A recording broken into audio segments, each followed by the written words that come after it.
Свист в легких у ребенка при простуде это признак обструктивного бронхита.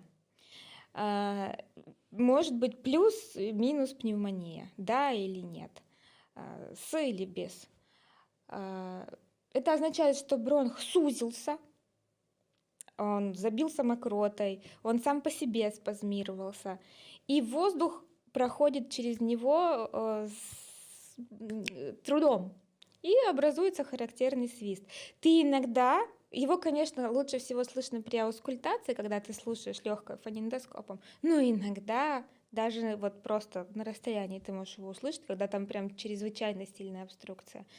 Это повод сразу обратиться к педиатру, срочно, здесь и сейчас, потому что бронх-то он не один-то сузился, это же целое бронхиальное дерево, и оно реактивно реагирует, и вот может дать такую бронхообструкцию мощную, там, с летальным исходом, простите, вот, потеря сознания как минимум. Вот. И тебе нужно срочно принять бронходилататоры, бронхорасширители.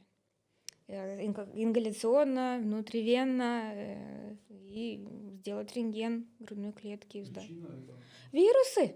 Чаще всего вирусы. Плюс у ребенка должен быть чаще всего 95% аллергический фон.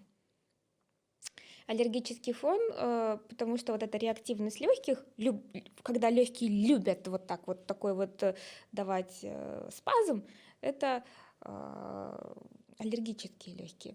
То есть потом такие детки астматиками становятся. Это, конечно, но это совсем можно работать. И вирус может быть причиной тем, что ребенок уйдет в бронхиальную астму. И там и наследственность, и кормежка ребенка, и все. И ты свист можешь дать на приступ бронхиальной астмы. То есть это не всегда бронхит. Это может быть приступ астмы. То есть ребенок у тебя на ровном месте там понюхал цветочек, одуванчик и засвистел.